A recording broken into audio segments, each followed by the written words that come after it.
Hola, soy Pepe Pérez Rivera. Bienvenidos y bienvenidas a este espacio a Hombros de Gigantes. Desde aquí intentaremos abrir una ventana hacia la física y la química de secundaria. Si la propuesta te parece interesante, ánimo y vamos al lío.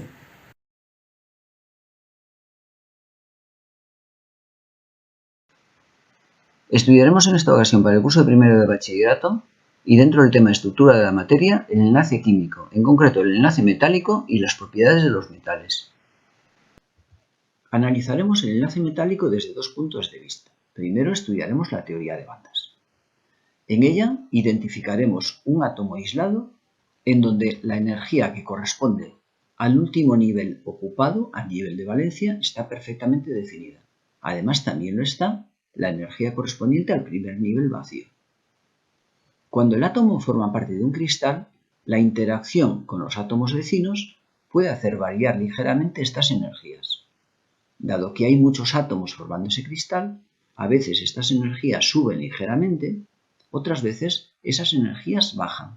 De manera que tenemos multitud de átomos en ese cristal y vamos a tener multitud de niveles de energía. Unos sensiblemente superiores al original, otros sensiblemente inferiores al original.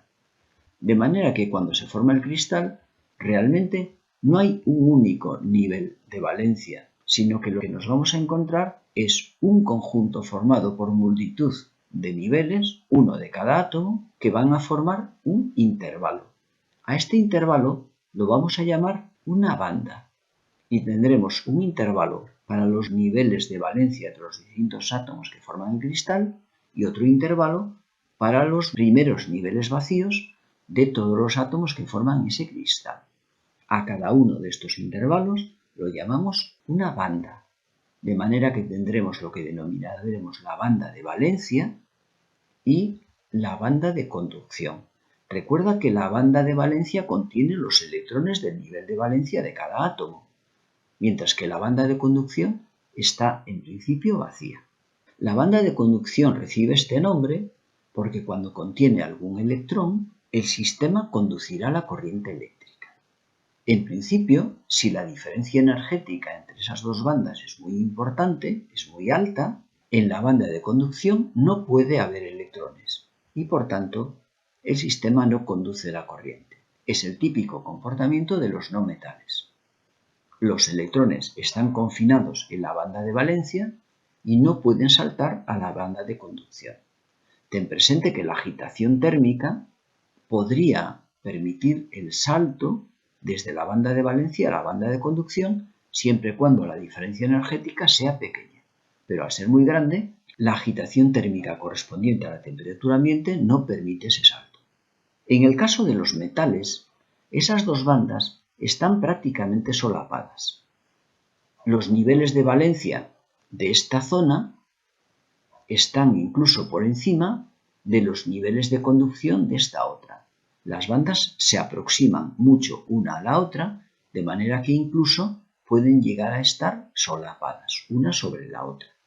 De manera que al haber electrones en la banda de conducción, los metales van a conducir la corriente eléctrica. Merece la pena destacar el comportamiento de los semiconductores debido a su implicación en TICs y nuevas tecnologías. En la teoría de bandas identificamos para cualquier elemento las energías correspondientes al nivel de valencia y al primer nivel vacío. Vimos que cuando formábamos un cristal, estas energías variaban ligeramente debido a las interacciones mutuas entre todos los átomos del cristal. Esto determinaba que cuando hablábamos de un cristal, en lugar de un único nivel, estábamos ante una banda, en el caso de la banda de valencia, y asimismo otra en el caso de la banda de conducción. La banda de valencia aglutinaba todos los niveles energéticos correspondientes a todos los niveles de valencia de los átomos que había en el cristal. Y asimismo la banda de conducción aglutinaba todos los niveles de todos los átomos correspondientes al primer nivel vacío.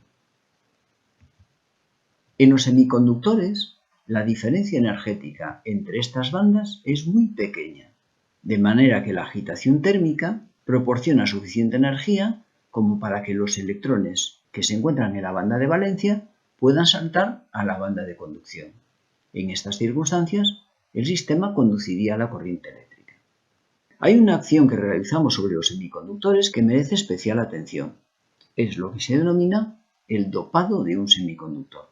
Cuando nosotros tenemos un cristal, por ejemplo de silicio, están identificados perfectamente los átomos que forman la red y los pares electrónicos que se comparten al formar esa red.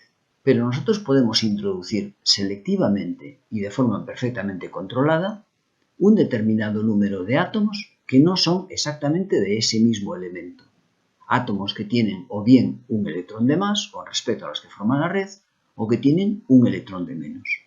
Esto supone intercalar entre las dos bandas un nivel energético que puede actuar como si se tratase de un escalón para saltar desde un nivel al otro. Los electrones tendrían, por tanto, este escalón intermedio que le permitiría acceder con mayor facilidad de la banda de valencia a la banda de conducción. Es lo que se llama un semiconductor dopado.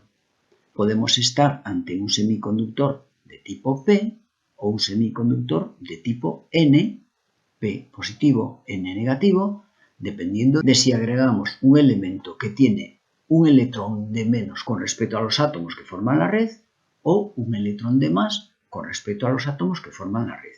Si el silicio contiene en la última capa 4 electrones, podríamos hablar de introducir un elemento que tenga 5 electrones o un elemento que tenga 3 electrones en función de nuestra conveniencia. Eso es lo que se llama un semiconductor dopado. Mediante esta técnica, el elemento más sencillo que se puede construir es un diodo, y a partir de ahí todo lo que nos podemos imaginar cuando pensamos en circuitos integrados. Por otra parte, podemos analizar el enlace metálico desde un punto de vista diferente. Pensemos lo que ocurre cuando un importante número de átomos metálicos se encuentran. El átomo metálico individualmente tiende a perder electrones, por tanto, este conjunto de átomos, en nuestro caso como ejemplo el sodio, tendería a perder el electrón del nivel 3s. Se ionizaría de esta manera. Ionizado todo este conjunto de átomos, nos encontraríamos una serie de cationes que ocuparían posiciones fijas en una red y un conjunto de electrones que se encontrarían en movimiento actuando como pegamento para unir todo ese conjunto de cationes, iones positivos, que en principio se repelerían entre sí de no haber un pegamento que los una. Los electrones en movimiento actuarían a modo de pegamento entre todos ellos. De acuerdo con esta estructura, analizaremos ahora las propiedades de los metales. Al formar una red, van a presentar altas temperaturas de fusión y ebullición. Hay que tener presente que la fusión es el resultado de la ruptura de la red mediante un aporte térmico.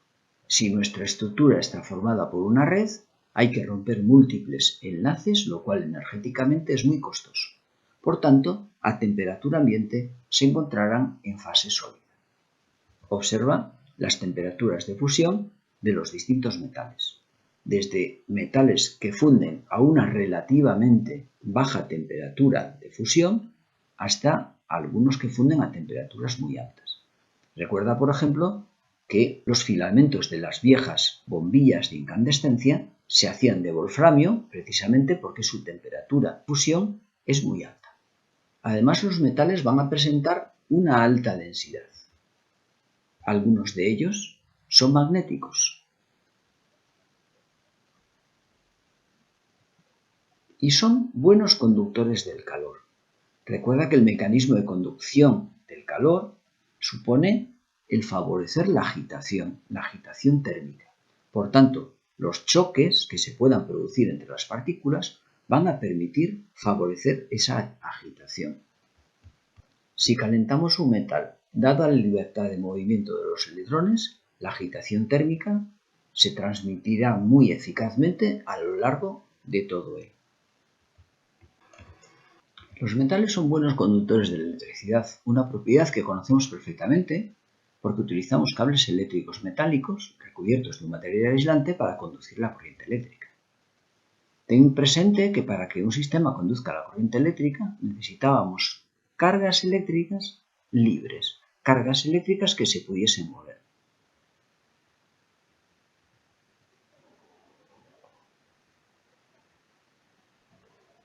En un metal tenemos electrones que se pueden mover libremente, de manera que al aplicar una diferencia potencial se establecerá el flujo de electrones y por tanto el paso de corriente desde la región de potencial negativo hacia la región de potencial positivo de acuerdo con la carga negativa de los electrones.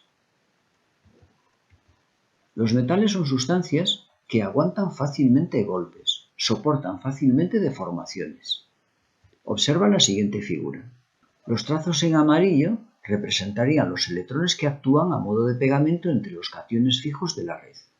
Cuando nosotros golpeamos, lo que se produce es una situación en la cual, a diferencia de lo que ocurría con los compuestos iónicos, el desplazamiento de una capa de iones no supone una diferencia notable con respecto a lo que había anteriormente, con lo cual este tipo de estructuras van a asumir con cierta facilidad los impactos. Serán, por tanto, estructuras deformables, de manera que serán dúctiles y maleables, podemos hacer hilos y láminas fácilmente con ellos, y además serán resistentes, aguantarán fuerzas de tracción, de compresión y de flexión. Y es todo en esta ocasión. Si te pareció interesante la propuesta, nos vemos caminando entre la ciencia como siempre, subidos a hombros de gigante.